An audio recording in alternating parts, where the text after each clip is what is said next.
Mommispace, a place where you can remember who you are in the midst of it all. This podcast gives moms of all stages a voice to share their experiences and the truth that there is no right way to mom. A stranger holds my hand and I'm living in a land of prayers from people I don't know.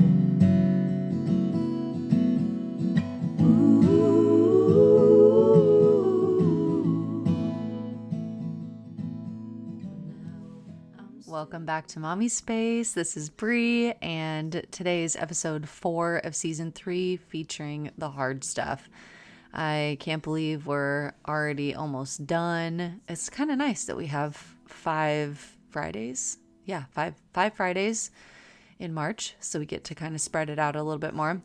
Today's going to be really sweet. I'm talking to Amanda Auer. A lot of you have heard her story, her little girl story, Rowan, who just had a heart transplant. Pretty amazing stuff. So I'm really excited to share this conversation with you. It's just really amazing to hear Amanda's heart and the way that she processed things and continues to process through the aftermath of all that they've gone through as a family. So it's pretty incredible. Anyways, just a little check-in before we kind of dive in. If you're on Instagram or Facebook, be sure to follow at Mommispace on both of those platforms. This is a way that I get to actually see your face and you can see my face and we can connect. And I've actually grown a couple of relationships and had some really sweet connections, found a lot of the moms that I've interviewed on this podcast so far through that space. So I'm always looking for new connections and recommendations actually for interviews, and it helps me kind of give you guys what you want. So connect with me there. I also do giveaways every Thursday, so if you want some cool stuff that pertains to motherhood or just being a woman, you'll find some good stuff on there. And I am still working really hard on my personal project of writing a song for every season of this year for this podcast. So if you haven't heard the songs from the previous 2 months or this month, the link to my SoundCloud with all of those songs is on Instagram. And you can also listen to any of the episodes because I add each song to the end of every episode. So you can tune into the end of this one if you haven't heard it, and it will be there for your listening pleasure. All right, here we go. Without further ado, episode 4. Welcome back to Mommispace. This is Bree, and today I am here with Amanda Auer. Amanda, welcome to the show. Hi, welcome to myself. Wow. I feel so welcomed. Oh, good. I'm so glad. All right. So a lot of you have probably heard of Amanda just in the past, maybe like 6 months or so. I don't know how long it's been, but I heard about you, Amanda, through somebody posting about your sweet little girl Rowan and some of the things that she was going through, and then I was just following along with your journey, and it's been a crazy whirlwind, amazing experience to watch from afar. And I'm so thankful that you said yes to talking with me for this new season of the podcast labeled The Hard Stuff. So it feels very fitting. And it does. Yeah.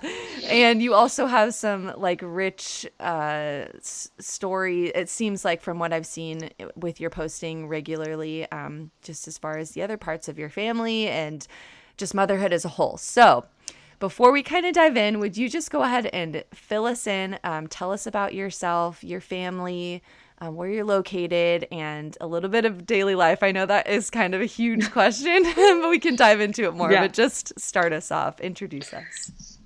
Sure. Well, I'm Amanda. My husband's name is Josh. We've been married just over 15 years, and we have 4 kids. We have our oldest, Finley, who is 6, and then we have 2 3-year-olds, Rowan, as you mentioned, and Surrey, who is actually a kinship relationship. It means it's basically like foster care without the official status. Her mom dropped her off personally, so we have legal guardianship through the courts, but we are not in any necessarily system state of rules with her. It's just all kind of, I call it under the radar or under the table, which makes it sound ridiculous, but it's true. I love And then Rowan and Surrey we consider them twins because they're 10 days apart. Wow. Yes. And then we have our 8-month-old. He's almost 8 months old in just a couple days. His name is Beckham. He's our only boy. My goodness. Wow. We are in Orange County, California, South Orange County, and both Josh and I are born and raised here in the area. We love it. It's expensive, but it's great. It's beautiful weather. You definitely pay for it, but it's been a great place for us to root in our family. My husband's family is up north in Northern California now, and then my family's local. So it's been nice to just kind of know the areas and be familiar. I don't know. We have no desire to move. If we can stay for the rest of our lives, we happily will. Wow, that's amazing. Now, where were you guys before you moved out to Orange County again? We were always here. When Rowan was in the hospital, we were in LA for a while, which was a very interesting, different world. Wow. Not like Orange County. Isn't that crazy? It's not even like, it's maybe an hour away with traffic and it's so different. Yeah. It's so crazy. It's 100% so different. Yeah. It was UCLA Medical Center, so right by the college, and just we used to laugh because our apartment that we had was right on Fraternity Row. Oh my gosh. It was an interesting experience. I'll say that. Like so many, just like mattresses in the alley. I don't want to know. I just don't want to know. Oh my gosh, that's crazy. Yeah. Wow. Okay, so why don't we kind of start off again, like could you share your story of your journey into motherhood? So I like to start this off with each mama I talk to, just because it's so fun for me to hear kind of the beginning, like where did it start? Were you guys trying to have kids? How many kids did you want to have? Just all of that stuff. Go for it. Okay. Well, we were married 8.5 years before we had Finley. Wow. And essentially we thought when we were newlyweds, we got married young at 21. We thought, okay, we'll give ourselves the 5 years and we'll have kids. And we found out that was just not happening right away for us. I call myself semi-infertile, which is, funny now. I didn't go through any infertility stuff, but I just wasn't getting pregnant. I definitely was one of those women that I stood in front of a doctor who told me, you'll never have kids without intervention. Whoa. And I was like, okay. At the time I was 23 and I was just like, okay. Wow. So I poured myself into my career. My husband and I were both self-employed. He's a musician. I was a wedding planner, event designer at the time. And I launched myself into that. I had a successful company and he grew his talents, from the ground up. And we just kind of did that, took a season to do that. And I remember very specifically, I was like, doing the ovulation tracking to get pregnant the first time with Finley. And I was irregular in my cycles. And I remember trying to do this ovulation predictor and it literally just like having me test every day. And then finally it just told me like, wait for the next cycle. And I just cried so hard because I was just like, I don't know when that's going to be. It can be in 2 months or 5 months or 10 days. And that was the month I got pregnant with Finley. I probably got pregnant a week and a half later. Oh my gosh. Wow. Yeah. So, complete surprise on that end for us. Which is totally the way God has worked in our story with every one of our children. So we had Finley. It was great. We were so excited. I told myself, I have one sister. I wanted 2 girls. I wanted them close in age, back to back, just like we were. That is what I could wrap my brain around. So when Finley was 7 months old, we started trying for our second baby. I got pregnant pretty quickly. She was probably just after she had turned 1, I got pregnant and I miscarried that baby. At 12 weeks. They call it a missed miscarriage. So I actually went to my first ultrasound. Everything's going great. The baby was like 7 weeks old. And then I was scheduled literally for the next ultrasound at 12 weeks and I miscarried that baby. Whoa. So totally heavy time. And I always say, this is like, the way I can frame it is like, God continued to let me know that I was not in control and everything that I was planning was not going to be what he had planned for me. So like, this was the one baby that I felt like I could control and I could plan. Wow. My body had already had a baby. It knew what it was doing now. It was reacting differently than the first time. And here it was just like swiftly taken and I felt so crumbled. So I miscarried and then found myself again about 3 or 4 months later, pregnant with Rowan, which we laugh so hard about because we know exactly the date we conceived her. It was literally the biggest wedding of my career. And I was like, well, I know exactly when I did that because there was only one time I did that this month. Oh my So, gosh, that's amazing. what God wants to give, he will. And then here we are now all these years later.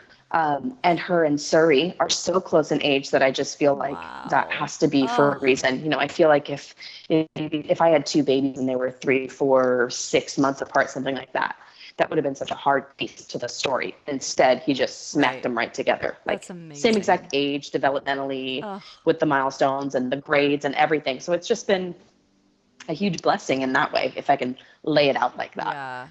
Yeah. So I got my 2 girls, figured I was done, having a great time in life. Rowan was born, and we just felt like our family was full and complete. We loved it. And then right after she turned 1, I mean, we had heard about Surrey because she is kinship, which means family member. She's a peripheral family member of ours. And we knew at the time this family member was not doing great. We heard from other family members, oh, there's a baby involved now. And we're like, oh, okay. And in this side of my family, the entire side of my family, I'm the only one married, I'm the only one with kids, the only one in this kind of stable situation. And Josh and I kind of looked at each other and said, if that baby needs a home, it's going to be ours. Wow. And this was probably a year before we really even had anything develop with Surrey's family. Wow. So we met Surrey for the first time when she was 2.5 months old. She came to a Thanksgiving we hosted. Wow. And we met her again at Christmas that we hosted. And then we saw her maybe once or twice more. And right after then, her first birthday, which was a good 7 months after that, no real contact, her mom called me and said, "Okay, can you babysit her?" And I was like, sure. That's weird, but sure.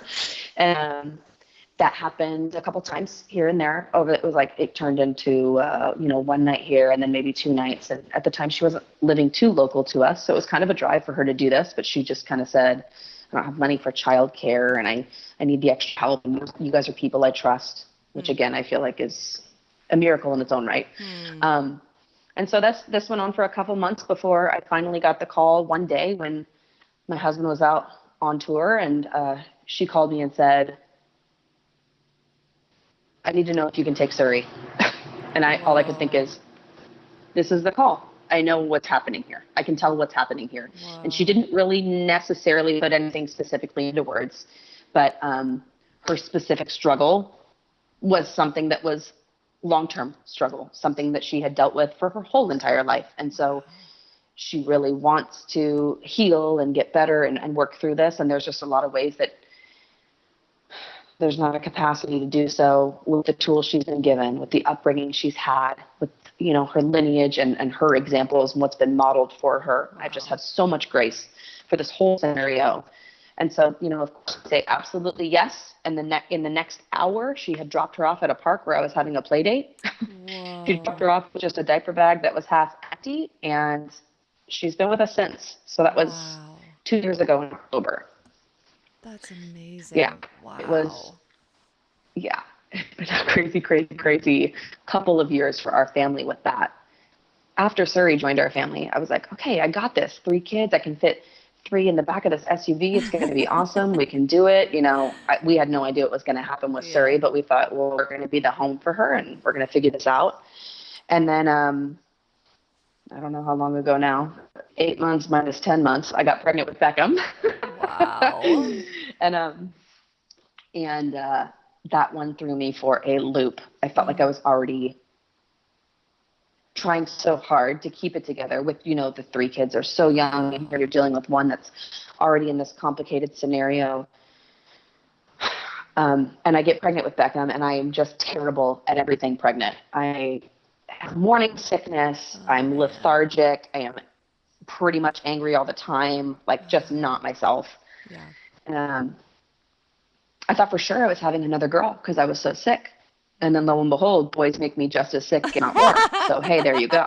I was completely shocked that it was a boy. I was just like, oh, this is just who I am. Pregnant Oh then. my Great. gosh. Yeah. Oh, So wow. we had Beckham, and he was 2.5 months old when Rowan went into heart failure. Yeah. So Wow. very unexpected, unexplained. There's no reason for it. Heart failure. We thought she had a cold. It just kept getting worse, and I took her to the doctor or the hospital 3 different times before she was finally figured out and Wow. diagnosed. And then it was just a whirlwind from there on. She was in the first hospital for a couple hours, second hospital 3 days, and then the third hospital, which is where we were life flighted, she was Yeah. there for 3 months. Wow. So Wow. yeah, So, and this ended whole it. time you're like raising a newborn, like Yes, along with the other two. That's just amazing. Wow. yeah, yeah, hard, Wow. Okay, so good and hard. yeah, totally. So I know that's probably where a lot of people have like kind of come into the picture, like they heard about Yeah, Rowan. And so would you kind of give us kind of a little bit of a rundown as to what happened there and where you guys are at now? And maybe, and then we can kind of go into what that looked like for you and taking care of your heart and how you've processed this and all of it. yeah.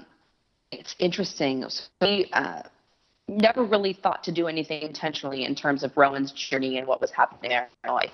I've said in joking before, like I didn't like come up with a hashtag for her. Like I didn't. I just kept it very real time. Where Yeah. at the first ER, and I had written a couple of my friends that day prior saying, guys, I don't know what's happening with Rowan. Something's not right. Like in my heart, I can tell Wow. something's not right here. She's throwing up all the time, and her face is swelling, and she's like lethargic, and she can't sleep at night. And I don't know what's going on for her. Like, can you pray? And my husband travels sometimes for work. At the time, he was traveling a bunch. And the first time I took her into the doctor, he was gone. We Wow. decided that was a Wednesday. We decided on I think it was Friday again. It was like, if this is not better, Saturday we're going to take her in. And so I took her in on Saturday to urgent care, sent her to an ER, and they gave her anti-nausea medication, and they gave her a CT scan, and they sent us home. Wow. And that night I had already had my kids babysat. He flew in. I did that whole visit at the first ER alone because Wow. he was on a plane, and I remember he was delayed. He was sitting, just taxiing for hours, and we're text Oh messaging back and my forth, and she's laying gosh. on me, and I'm just like, something is not right. No one's addressing the Whoa. swelling. They thought that maybe it was something with her brain. That's why they did the CT scan. Nothing is coming up. What? We didn't know what's happening. So they sent us home, and the next day, he had flown in. It was just us and Rowan. My other kids were with grandparents. And we met up with them. We're at a coffee shop. And I had started thinking maybe this swelling in her face is an allergic reaction. So we went to CVS and we bought her some children's Benadryl. I remember she took one, she chewed it, and she threw up into the trash can. And I was just like, what do you think, Rowan? Should we go to the hospital again? And she was like, yes. And I was Whoa. just like, okay, I'm listening. I'm listening to my 3-year-old. Whoa. So yeah, we told that next ER the whole situation. We just came from this hospital, and this is what's happening, and something is still not right. And they are the ones that finally did a chest X-ray Oh my and gosh. an echocardiogram to see what was going on. And they immediately sent us via ambulance to the nearest children's hospital, Whoa. which is where we learned she was in heart failure. We had not heard the term heart failure before that. I remember Josh had said when we were at the first ER, he was like, well, can't we just like drive her to the children's hospital? And they were kind of like, yeah, no, no. And at the time, we didn't know it was serious at all. Whoa. And now looking back, we can realize, I mean, it is 100% a miracle that she did not have a heart attack and die in our arms. Oh my And gosh. when we were at the ICU in UCLA, it is incredible to us. We're in the cardiac ICU. How many kids had that story of they're 5 years old and they just had a heart attack in their No parents' arms? way. And it is by God's grace that she didn't. All of her numbers have not made sense.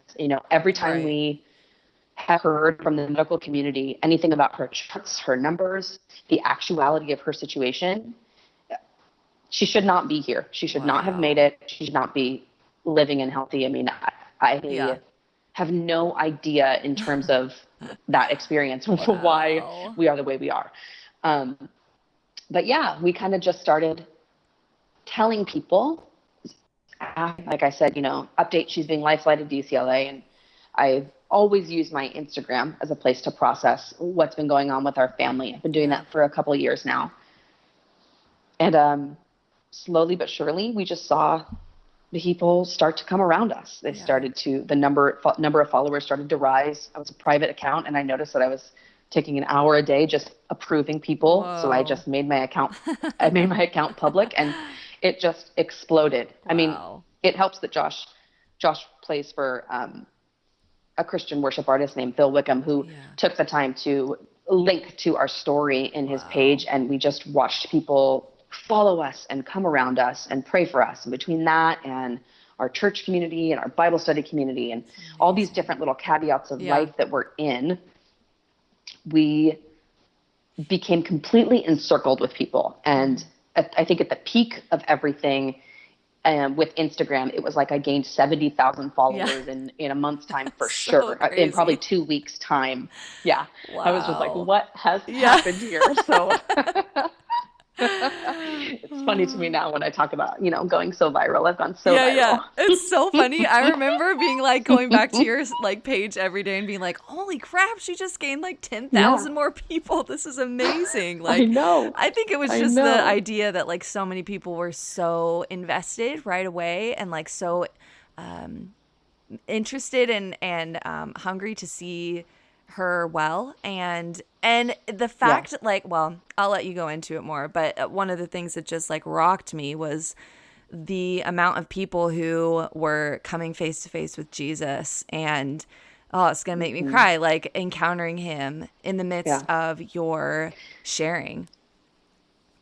yeah. And there's been so many golden opportunities here, but one of them was that I got to start speaking with the staff. We were there long enough to burst our Wow. comfort bubble in a way. Yeah. Because I remember speaking to a couple of the people on staff and just saying, like, there is no reason for Yeah. this to be happening with Yep. our daughter. And I'm not Yep. talking about heart failure, like Yeah. stuff like that happens, but like I'm talking about 70,000 people watching Yeah. and praying for her, or Yeah. just watching and being intrigued by the prayer. Like, Yeah. only God does Yeah. that. She is one of many, many sick kids on Instagram. She's not Yes. special. Yes. Like, she's cute, sure, but like, is anyone cute when they're hooked up to tubes and Right. wires? Yeah. Not necessarily. So there is just something that God wanted Yep. from Rowan's experience, from our family story, to say, I'm gonna set you apart and do something different here. Yeah. Like Wow. I have no. It's so weird for me to think that like it feels like it's wrapped in this pretty little 3-month bow in a certain way. Like Wow. it happened so fast that Yeah. like truly, if I think if she didn't have scars, we'd be like, what in the world? Like we wouldn't Wow. remember it, Wow. um, because we were truly. I think it was 2 months shy of 3 months exactly that we were in the hospital from September to Wow. December. Um, Amazing. and yeah, it was truly a way that we could be able to be so bold with the doctors and say, now I know you guys think this is the answer. We have faith he might be doing something else. We believe in a Yeah. God that is able to do something That's else. right. Um, and it is a very interesting world. We did not encounter very many staff members that believed that way. Hmm. And I'm not sure if it was just LA or just the medical community, or even on top of that, like the Hmm. ICU community or the cardiac Yeah. community. It felt mostly like, well, good luck with that. Wow. Wow. And that's okay, because like Yeah. I don't shake in the face of that. I know, and it's honestly been interesting because Rowan's story ended in a heart transplant, Yeah. which tethers you to that medical community for Right. the rest of her Right. life. No kidding. Wow. And I'm just like, okay, Lord, there's no mistake in that either. Like, Yep. I don't want it, and I'm tired, and like, Mm. it's hard to always be the witness when you just want to be the fall Oh apart my people sometimes. gosh. But Yeah. there's specific people that God always kind of brought to my mind, and now they're in our lives forever. What does that look like for Wow. Rowan when she's telling her own story at 13? Wow. I just don't know. So it's been cool in that way, hard and cool. And, to look at Rowan now and to see how much God has just Yeah. protected that personality of her, countenance Wow. of hers. It's been really Oh, special to know that, like, we believe in a God that can do that's anything. right. And he literally has done that Yeah. here, even if it looks different than what we thought or we wanted. Wow. That's amazing. Yeah, Yeah. so incredible. Now, I've really loved the way that you have shared since you kind of open up your Instagram for people to ask questions. And I have really, you're such a wonderful writer, and just the way that you explain things, I've just really appreciated how gracious you've been in all of it, like all of the Thank you. comments, all of the everything. And it's been a really sweet thing to be able to check in and kind of, get those updates or whatever.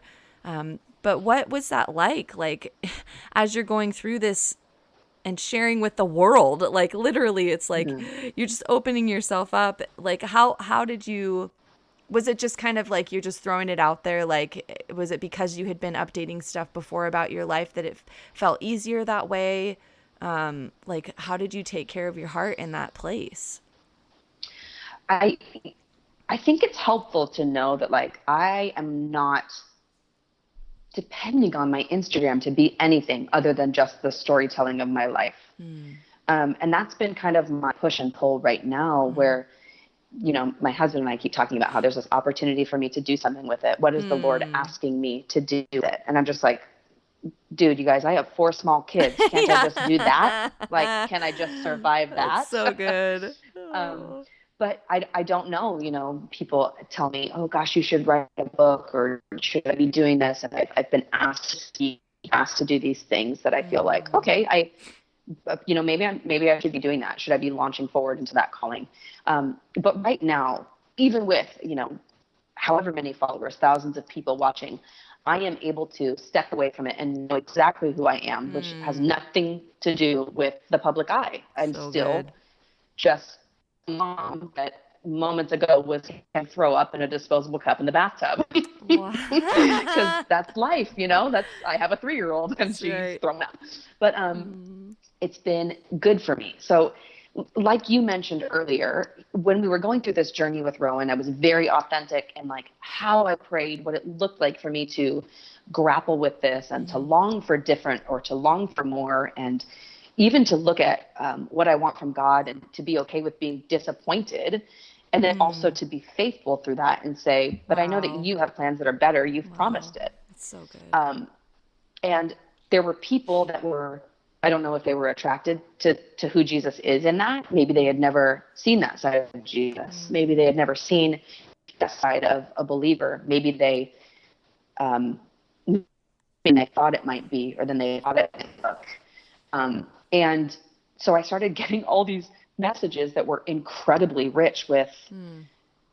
I've never prayed before, but I want to learn how to pray because of Rowan. I want Rowan to make it. Oh my Mm. gosh, your daughter is so inspiring. And I'm just like, God, what are you doing here? And one of the things that I did that seems to have been really impactful for people following along was I started screenshotting those. Yeah. I'd write out the name and I would just share them and just be like, guys, this is the purpose. This is Mm. why this is happening. I don't get to decide why heart failure. That's not Mm. my place to ask that of God and everything in this world. But I do get to say, wow, look at how he makes it good. I want this Mm. person. They're in South Africa or Mm. Australia or somewhere in Sweden. And I'm getting these messages that are people that used to be atheists, or people that walked away from the church, people that are being pulled towards Jesus because some word that I used in an update, or some way that they see his hand working in how she looks in the picture. Wow. It was just this incredible experience to be a part of, and it felt communal. Mm-hmm. As many times as I would Mm-hmm. get messages saying, I'm praying for the first time, I would get messages saying, you're right, this is what it's about. Now I'm praying for that person. And Mm. Wow. just to watch the community of That's believers come so together cool. on behalf of these people that don't know the Lord has been Oh, I just got chills all absolutely. over. I know. Wow. We actually had someone come up to us in an In and Out a couple weeks ago, and she said, I want you to know I prayed for your daughter, and it was the first time I had prayed in 10 years. Oh And I was my just like, gosh. Oh, what do you do with that? I know.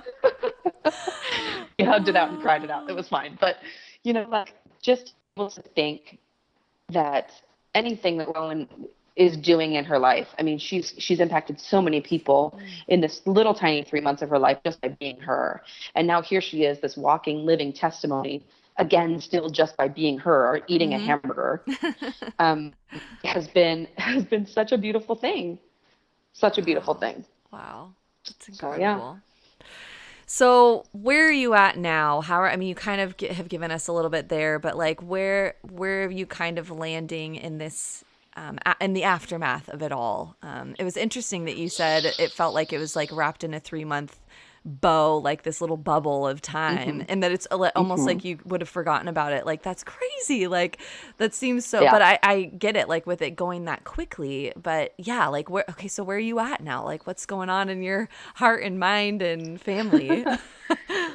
Yeah. We are definitely getting our grounding back. We're going back to homeschooling like I do for my oldest. And, I just enrolled Surrey and Rowan for the fall to start school. And that was kind of on the radar anyway. And we're on our, in our nature group on Wednesday mornings for them. And we're back at our church every week. And Wow. my husband is back working. He does mostly songwriting. And so he is able to be flexible, Mm, and he's entered very slowly back into that, thankfully. That has been such wow. a big blessing. It's kind of getting back there. We're sleep training our son. All the things that Wow. you would be doing Yeah. with, a 6-year-old and 2 3-year-olds and an 8-month-old. Yeah. It's in that way very weird. And we're also adding on play therapy and Wow. clinics for her to get blood work, and we Yeah. have our daily med routine and all the things that come with getting a heart transplant also. Yeah. So it's been a weird time of learning this new normal. Mm. She wears a face mask a lot and she uses hand sanitizer a lot, but Mm. other than that, we try to keep it as even playing field for our kids as we can, because I think it's so important to celebrate her Mm. life. Mm. There were things she talked about in the hospital that she wanted to do that we're just like, absolutely, we're going to make Yeah. sure that you do that. And Wow. she wants to go swimming in her grandparents' spa, and she wants to Oh. go to this hotel we used to vacation at all the time, and she wants to visit Big Bear. And those are just Wow. things that we're going to say yes to. We're going to say yes and make sure that it happens, that she Yeah. feels like it's not Wow. all uprooted all the time. We're just not going to be the family that lives in fear of, Yeah. well, what if we're more than 2 hours from a transplant hospital and we can't get Mm. there in time? Because it's not why God does this. Yeah. That's Wow. He That's has different for, amazing. yeah. Wow. Wow, wow, wow. I have like all of these questions kind of rolling through my head, but I'm reminding myself, like, for those of you, I'm sure there are lots of people thinking the same thing, lots of different questions.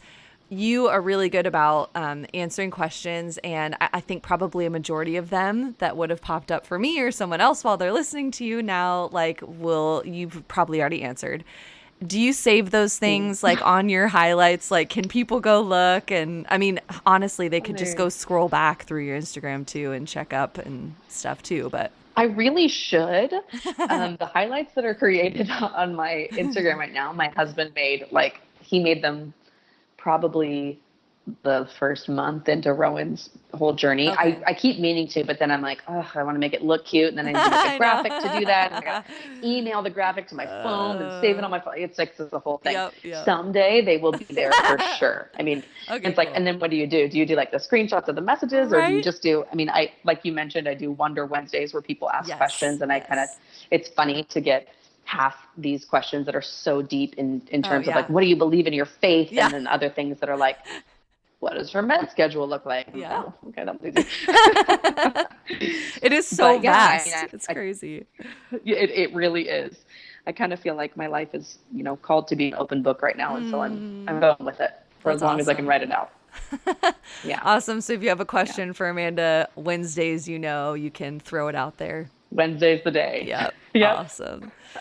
Okay, so I like to ask the mamas I chat with this fun question I've had since the beginning, and is have you experienced mom guilt? And if so, how do you overcome that? I think this is kind of an interesting question to ask in the midst of these harder like stories. So, yeah, Mm-hmm. what does that look like for you? I would say the thing that I feel the most guilty about in this season of life, and I don't know what's impacting it the most. It could be the ages of my kids. It could be the experience we just went through. I'm not sure. But that would be me raising my voice and being short and blunt with them, being meaner than I want to be. Whenever I peel back, I think, gosh, is this what I want them to remember? And I've actually been assured by so many people that's not what they take away at all. It's funny when I talk to my sister-in-laws, they're like a next generation older than us. They have adult kids, and they always say, "Man, all I remember is like being so stressed and all these negative things about my kids' childhood," and they literally remember none of it. Yeah. Which is such a beautiful thing. I'm like, restoration, please. Yes. But I would say that would be the thing that I struggle the most with guilt. When you're laying in bed and you're at night and you've had that kind of hour of space away from them, and you're like, I'm gonna go just peek on them real quick, and they're sleeping like little angelic cherubs, and no one's making any noise, and it's fantastic. Then you're like, man, I shouldn't have said those mean things when you're trying to get in the car. But I have to just remember that like it's not always going to be this season. That's kind of where I give myself grace, and I don't want to give myself too much grace for that because I need to go through it and grow through it. But it's not always going to be that I have to help people get buckled and unbuckled and to heft a car seat with an infant in and out. To feel like I'm always running 5 to 10 minutes late when I want to be on the opposite end, 5 to 10 minutes early. It's just right now. Yeah. So I kind of try to weigh that and say, okay, if I can get through these years, then hopefully we can get through the next set of years with a different kind of grace. And I apologize a whole lot. I think it's important for them to know that nobody is perfect, and we all need that covering of grace from Jesus, the one that he provides, not the one that I provide. So I really try to look at these girls. The girls are the ones I have their relationship right now with that's, mutual. And I say, we have this thing where I make them put a guard over their mouth where they cover their mouth physically. And I look at them and I say, what you're saying is not true and it's not kind. And I have to go in and say, back to them, what I said to you wasn't true, and it's not kind. Wow. And that's not the way I'm supposed to use my words. You know what I mean? Like, and I have to believe that there's just as much impact in that than there is in being perfect all the time, because it's unattainable. Oh my gosh. They are going to learn how to apologize by me being humble enough to apologize. And I just hope that I'm always able to do it. I also really hope that I'm always able to learn from them. Like if they are rich in wisdom at 20, then I want to be able to sit under that counsel also, which I think is really that's hard amazing. For a lot of parents. Wow. So I've not heard that before. That's so good. I love that perspective. Wow. About kids, it's like, the Lord used me to create these little eternal beings that have everything to do with me and also nothing to do with me. Yeah. It's his purpose. It's his purpose in their heart and life. And I don't control if they go live in Uganda and feel called to be a missionary there. Yeah. I'm supposed to train them up, and I feel that burden right now, but ultimately it's God that puts his call in their life and heart. And I hope and pray that they find it and follow it. Yeah. What we want is for them to listen and know the voice of God. And so because of that, how could I ever think that they won't have things to offer me? I'm in this Bible study leadership I was in earlier in the year before we went to the hospital.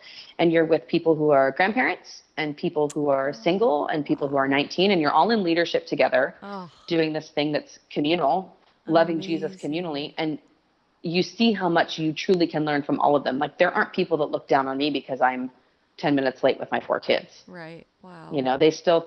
They still think I have something to offer. Wow. And I hope that when I'm on the other side of it, I'll still think they have something to offer and that I have something to offer, Yes. It just seems like having a teachable heart seems like such an important part of this whole process to me. Oh my gosh. Yeah. Oh, that's so amazing.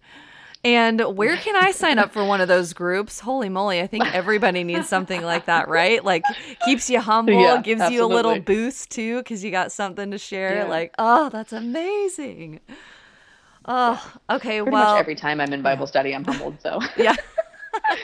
I think that's a Yeah. good sign that it's like working and is like a legit group. That at Right. least it seems like Right. that. Oh, you're actually reading the text now. Yeah. Interesting. Woo! Preach. Yep. Oh man. Okay, well, you kind of probably already touched on this already, but I love to ask, what is the legacy you want to leave for your children? Mm. Honestly, I actually thought about this question. I was processing it with Josh a little earlier.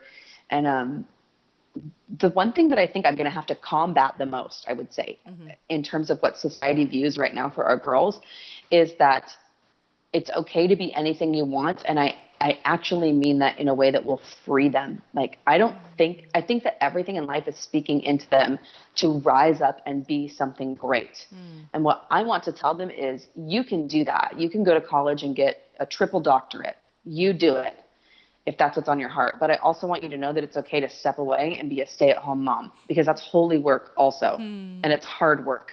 Yes. Um, we're at the age where every single thing, whenever I go to look for clothes for my kids, every shirt is like, girls can. Mm-hmm. You can do it. You can be more. And like, I believe in me. And I'm just like, man, how are you ever gonna feel like you don't have to wear five hats? Mm. Um, Mm. you know, Wow. if you go to college and then you get a degree and then you get another degree because you're going further up and you're going further in and you're making this life for yourself. How do you feel content Mm. when you want to start a family? Are you able to do that? Wow. Wow. Wow. Wow. And when I think of my girls, I want them to know that like their identity is in Jesus and who He says He Yes. is, and that doesn't change no matter what job they have, no matter what Yeah. they're doing, 8 to 5 or 8 to 8 or 24 hours a day, because motherhood never stops. Yeah. And if they don't have kids and they're single, or if they are a Yeah. CFO, or if they are able to stay home, there's so much Yeah. pressure from the outside that I feel like if I can leave anything behind on them, it's going to be that. And I feel really thankful that I Mm. am modeling that right now. I know that's not everyone's Yeah. experience, but right now I'm able to model that. And I stepped Wow. away from a business I built myself and a career that I loved in order to do it. And I Wow. did it. God had to drag me out, kicking and screaming. And, and I get to know that about myself and share that with them too. Yes. Wow. Like, my hope and goal is that someday they would be close enough to me to come cry on my couch and tell me how hard it is. And I can tell them, I know I did it too. Wow. Like, you may not remember that when you were one, I worked, but I did and I Mm. loved it and I was good at it. And Wow. I still stepped away. Wow. So it's going to be interesting when I think about what to leave them with. The thing that Yeah. strikes me the most is, and even for Beckham and as a boy, Yeah. I want him to know, I want you to support your wife, to be intentional with your wife in a way that says you can be this or you can be, and God still loves you for who you are as long as we're listening to what Mm. He's placing in our That's hearts. That's right. the most That's important thing. right. Wow. Oh, that's so good. I'm gonna steal that. Oh, I'm gonna steal all the parts, all the parts. It's so good. You do it. Wow, I know. It's so funny because I like each person I interview, I'm like, mm-hmm, taking that, taking that, Yeah, taking that. Thank you very that's much. good though.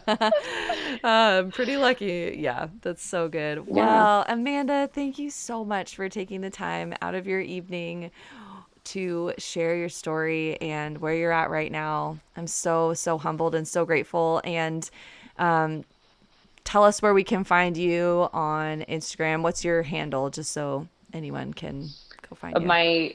It's just my name at Amanda Auer. Auer, like Auer without the B. Yeah, you can find me there. I post pretty frequently still. I don't talk as much about my drama anymore. I post mostly about just like being a mom and life, and Awesome. sometimes foster care stuff or Yes. medical stuff or homeschooling stuff, but not really. I just kind of post about how tough it is to figure out that we are loved by God Mm, and that it looks so specific to each of us. mm, that's Yeah, so thank you good. so much for Okay. inviting me on. Oh, I feel really yes. thankful to have Absolutely. interest and to have anyone want to listen to anything I would Oh, say. yes. Totally. Totally. It's my pleasure. Thank you so much for listening. I hope you enjoyed today's interview. Please share this with a friend if it impacted you in any way, and leave a review on iTunes so other mamas can hear the truth, that they are enough and they are doing their very best. Be sure to catch up on what's happening in the Mommispace community every day on Instagram at Mommispace. And you can email me at mommispace@gmail.com for questions or interview recommendations. All my love to you, Mama. You're amazing. See you next week.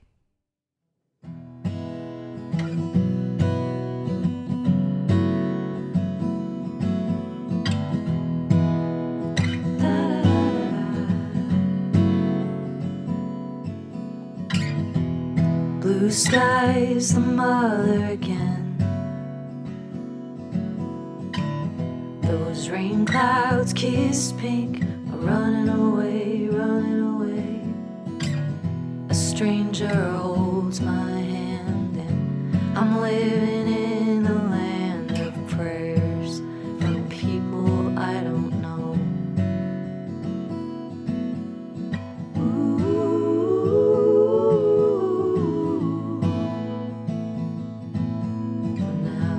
I'm still breathing, I'm still seeing the sunrise. For now, I'm still breathing, I'm still seeing the sunrise. That's gotta mean something. It's gotta mean something.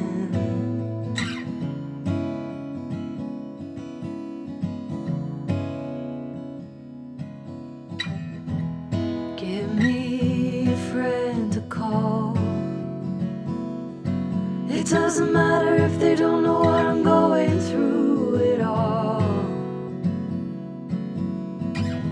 I'll take a normal talk. Come over, let's go take a walk to clear the darkness creeping in.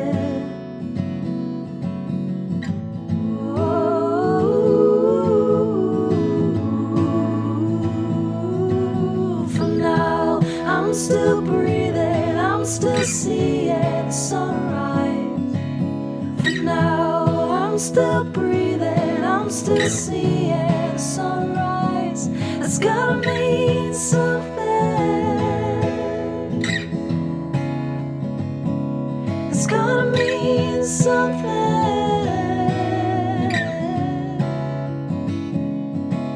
For now, I'm still breathing, I'm still seeing the sunrise. For now, I'm still breathing, I'm still seeing the sunrise. That's gotta mean something.